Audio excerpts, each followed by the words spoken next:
Good morning, good evening, good afternoon, depending on where you are. Today is June 9th, and this is another of our SIG Apps meetings. My name is Maciej, and I'll be your host today.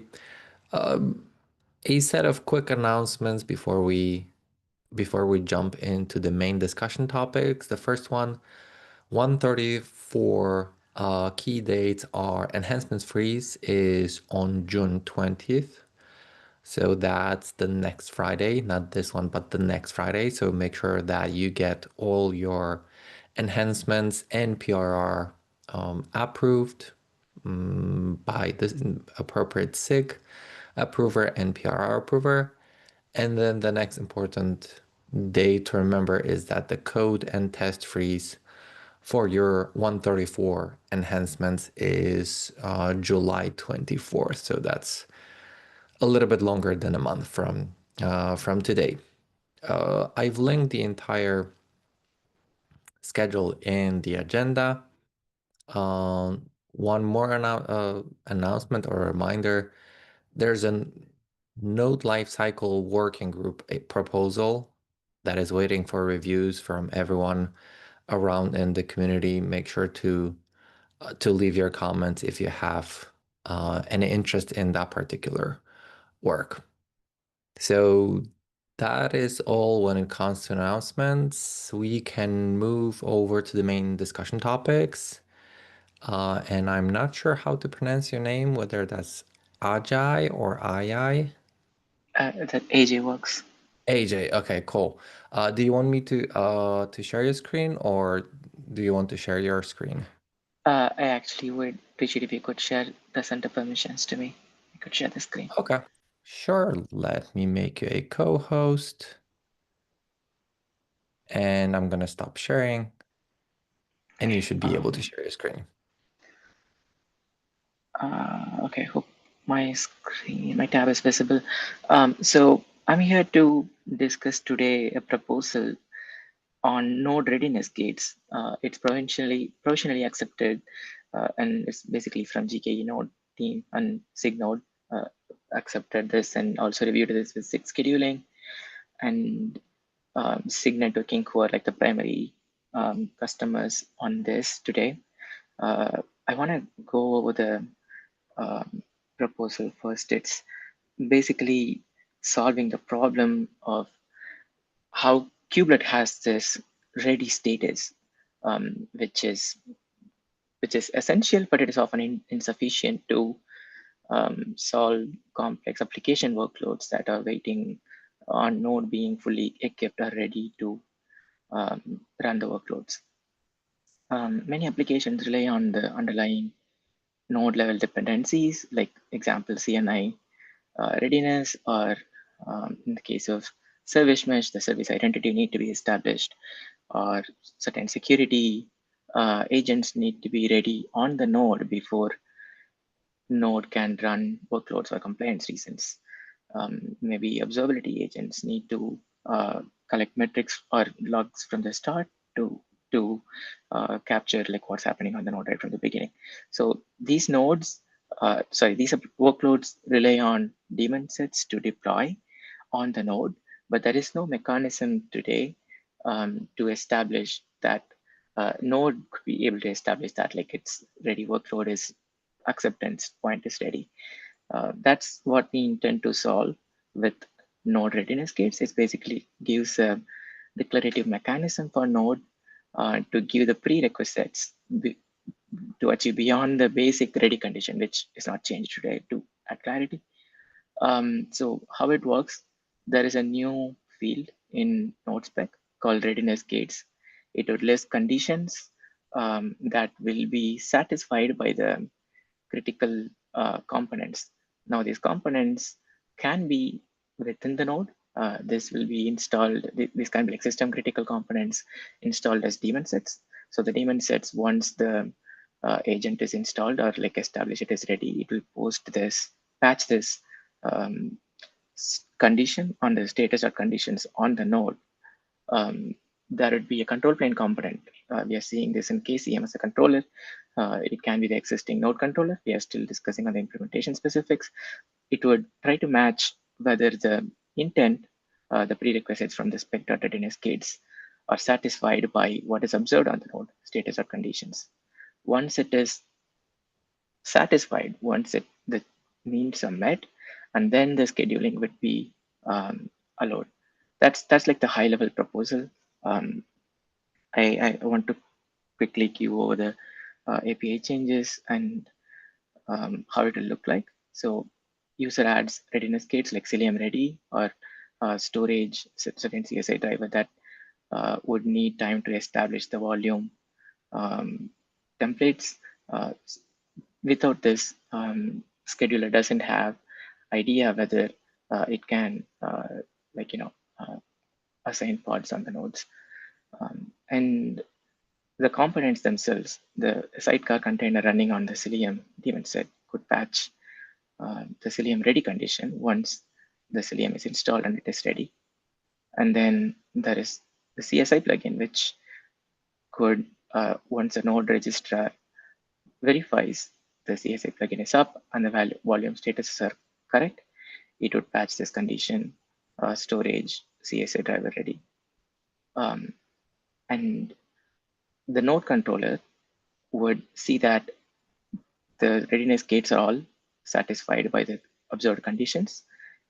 It would use a taint, like we see this like achieved on top of the existing taint and toleration mechanisms. It would lift the readiness gates pending taint from the node so that it's opened up for scheduler to assign pods on the node. That's basically like the high level flow. To give a comparison, first of all, like how it differs from taint is often the question we get. It's a semantic differences.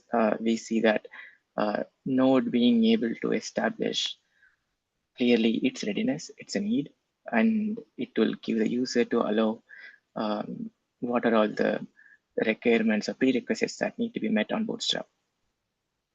And I think that like I gave a high level overview. What I also want to like establish, like what I want to take away from SIG Apps today. In this proposal, like for the mechanism to work, the daemon sets need to be and will be excluded from this gating mechanism. As I see, the daemon sets are the plugin installers to satisfy the readiness conditions. This is also needed for backward compatibility. Daemon set controller today adds certain system tolerations for node conditions, for example, unschedulable or not ready, which is today available. This would be one more toleration that daemon set controller would need to add on daemon sets. And also want to discuss the rollout strategy, which I see the existing flow will work, but wanted to discuss to clarify my understanding and gather more insights if there are any. This is like the high level design discussed. Node controller would evaluate the gates and it will manage an explicit state on the node, which would be a designated taint node.kubernetes.io/readiness gate pending is what we propose. And the existing taint and toleration scheduler will handle the filtering based on this gate and whether it is lifted, and then we'll start scheduling after that upon readiness. There are also alternative considered like having a scheduler plugin and use the spec directly using the readiness gates API directly and compare it against the conditions. But we prefer toleration to be allowed. Like if there is like a need for a pod to override this for a daemon set like components that can use this mechanism, we want this to be allowed. So that's why we prefer to use taint and toleration mechanism.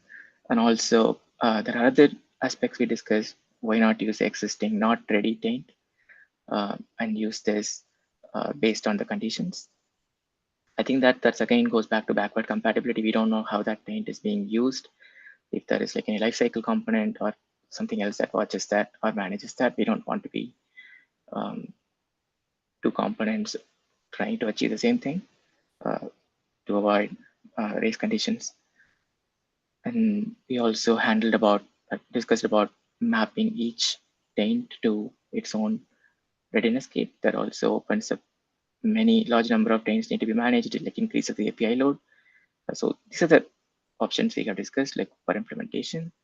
But I think that the main goal we want to achieve is that like node needs to declare what it needs before it can accept nodes, before it can accept pods, and uh, control plane, either scheduler or controller, will abide by that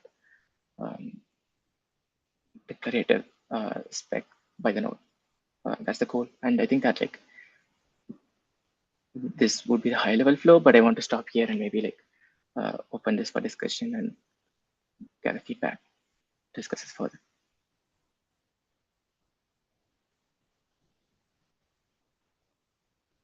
I believe my only question was what kind of specific input you're looking for from the SIG apps, because Mm, based on what I quickly skimmed through the document before the call and what you're saying, mm, none of the workloads controllers would require any specific changes. Because even if we're discussing the daemon sets mm, use case, which might be the only one that is probably the closest to be affected, mm, that's still going to be handled through adding the new paint, new toleration, more like inside of the right, daemon set specification, such that it runs when this feature is enabled, and on top of it is actually being used. correct. If I understand correctly, the only controller that would be modified is the node controller, which would be looking at the comparing the spec Mm, readiness gates with the statuses and add the appropriate taint upon achieving the required state, right. basically. So Yeah, it seems like the amount of changes is rather small and pretty well contained. Um, so yeah, that's my question. What specifically you're asking yeah. from CX? So definitely, thank you. So what is needed from SIGAPS is like there are three focus here that is I think is like SIGAPS intersection. First is the daemon set controller that needs to add a new toleration in addition to the existing like tolerations it adds by default to daemon sets. It can right now we are proposing this like well-defined taint. Let me go back to Mm-hmm. this. There, yeah, yeah, definitely, yeah. Node.kubernetes.io. Yeah. Now this would be in daemon set controller. Now again, like there is still some discussion on whether it needs to use a new well-defined taint, or can it use the existing node.kubernetes.io not ready taint. That I see there is an intersection with the gaps. If there is an opinion, I see that like not ready matches to the existing ready condition on the kubelet. So Mm-hmm. this, I think that like a low risk or risk averse would be to use its own taint. Are there anything that the gaps want to add in that discussion? That's the second one. Other than the code changes I specifically said. And the third one would be uh, the rollout mechanism. I see the Mm-hmm. existing daemon set rollout for installing these agents and rollback strategy, just like putting it on hold if things don't work, because there'll be two daemon sets, one that's condition aware and readiness condition aware, another that is not, would still be fine. The block would be if there is any failure, what is blocked would be the single node. Um, just wanted to get insights on the rollback or the rollout flows that isn't present today that you see would be need to be further addressed. In my opinion, it's sufficient. The existing flow would work, rollout flow would work for daemon sets. Wanted to get your thoughts further on that. I don't think that there's any specific changes required to the daemon set as it stands. Mhm. Yes, there will be a new requirement explicitly for the daemon set authors or more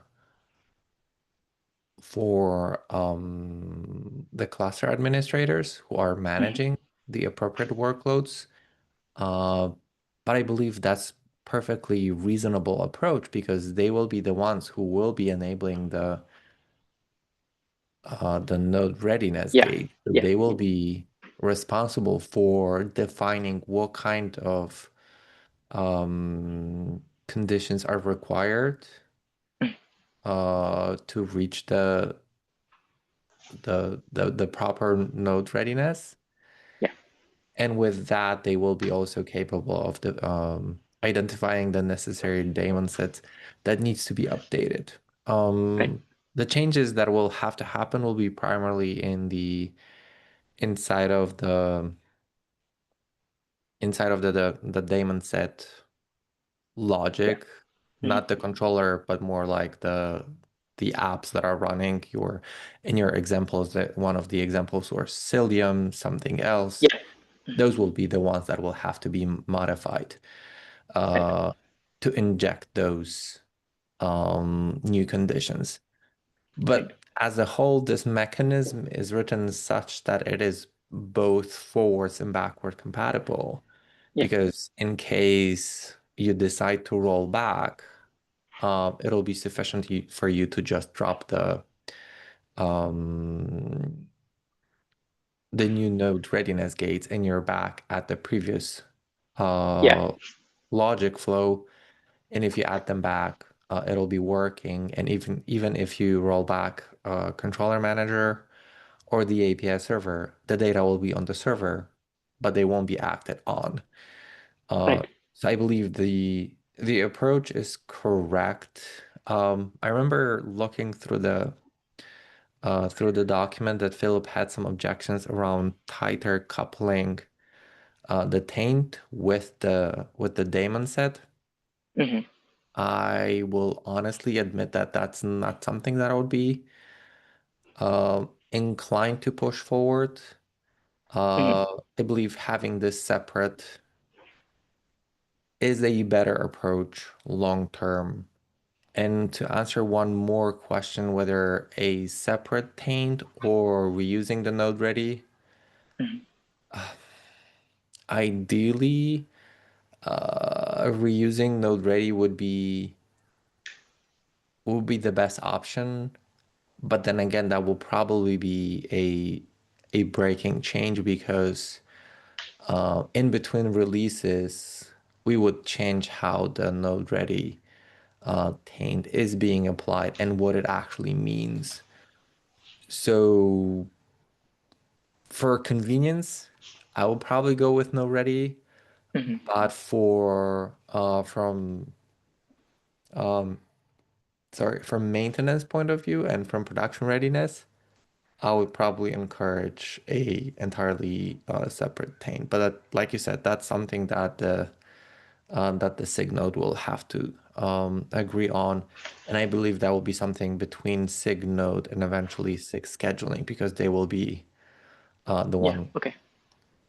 potentially very close, although in a similar fashion, how the majority of the workloads for them it'll be just it's another taint, Yeah. and they don't care what the Mhm. name of or what the contents of the taints Right. are. Makes sense. Yeah. Yeah. Like you said, like the the idea of like a new taint is that it clearly separates nodedness. There may be some nodes existing on the cluster that don't know nodedness gates, and there will be newer nodes that have this new context on node readiness gates.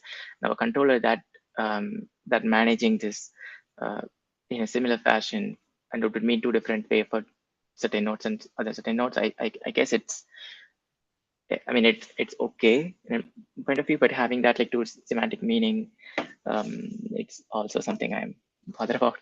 But yeah, like I will bring this to Signode and get a consensus on this. What would be act from SIG Apps would be that if we are adding a new taint for this, that will be a new toleration that we need to add in daemon set controller. I think like I would add back to you for review or follow up for that for Okay. further. One more question. Is this something that you're planning to pursue for 134? Given, as I mentioned at the beginning of the call, the timeline for 134 is pretty tight, Yeah, with the enhancement freeze being in less than 2 weeks, like a little bit right. over, a little bit over a week. Yeah, I'd be curious if that's something that you're trying to pursue for 134, or are you going to push this forward until 135? I'm really trying for 1.34. Like I said, like it's not easy to convince a lot of SIGs within that time. I started an API review. They brought new concerns. I'm looking at resolving that. Hopefully, I will send out this for wider audience. I mean, it's still in the doc, accepting more comments. Once I like sufficiently addressed all the concerns, I will try to close at this like in a day or two, and yeah, try to follow up for 1.34. If doesn't, yeah, 1.35 would be the new target. Okay, Yeah, thank you. yeah, that's everything for me. Thank you so much. Yeah, thanks for the discussion. Thanks a lot. Let me pull back my screen.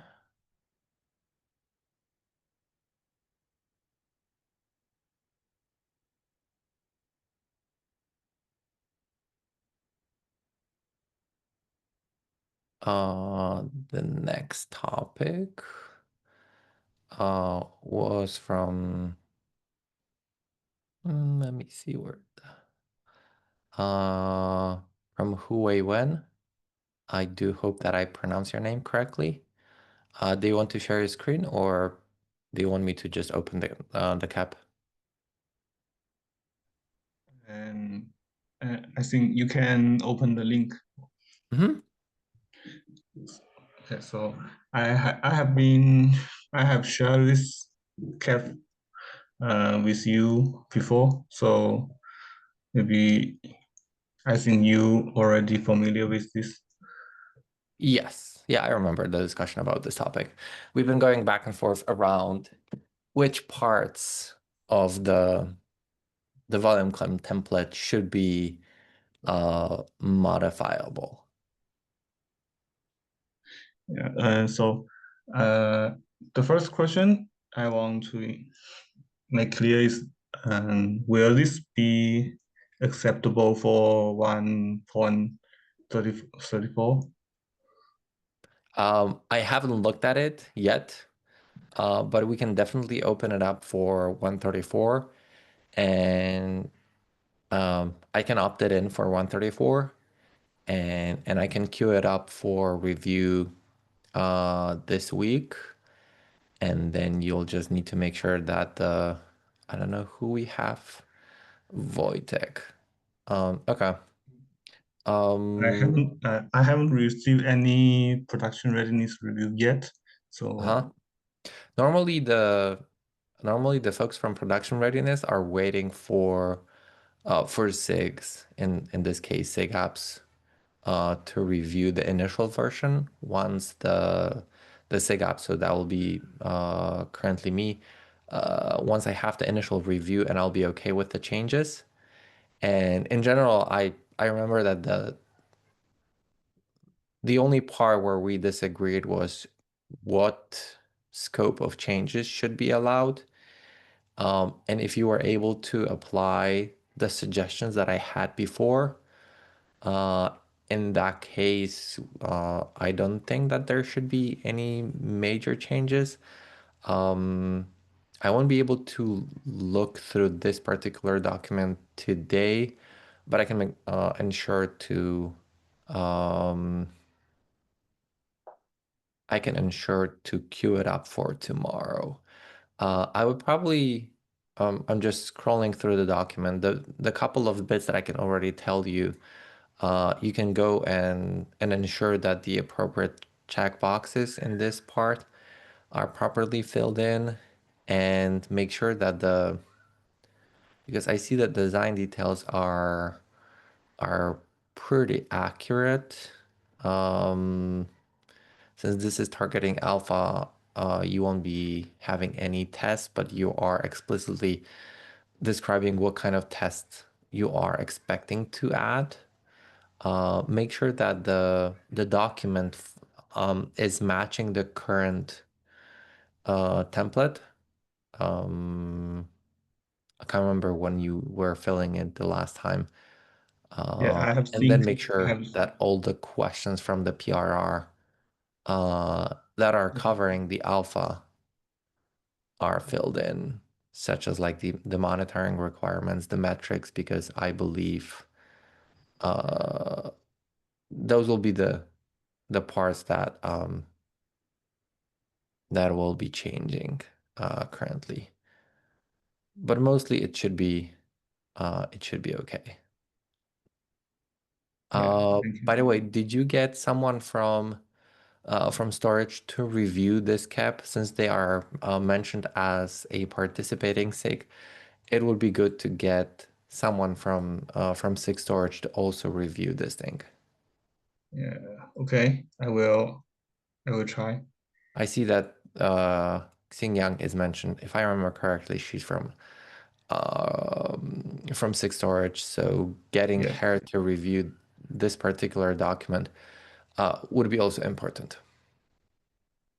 Okay. Okay. And I'll make sure to actually let me do it right away. That would be probably the best option.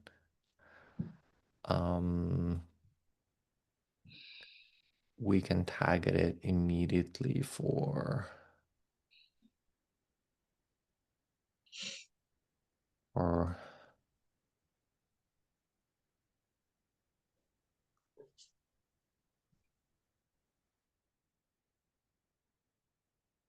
I believe that's all we need to have. Oh, we can probably update this part as well. There will be 34. We don't know this one yet, nor this one, so we'll fill it or update it accordingly. Okay.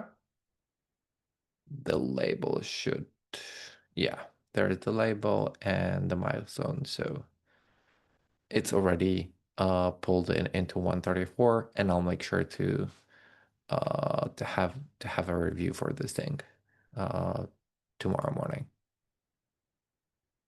Any other questions? Yeah, go ahead. No, thank you, thank you. Okay. I mean, someone is trying to say something, but you're very quiet. Can you try to speak a little bit louder or bump your volume a little bit more? Nothing, nothing. Just thank you for your review. Yeah. Okay, cool. Thank you very much. Are there any additional topics or questions that people might have? Okay, hearing none. Thank you very much, folks, for today in that case, and hope to see you next time. Enjoy the rest of your day. Bye. Yeah. Bye. Bye bye.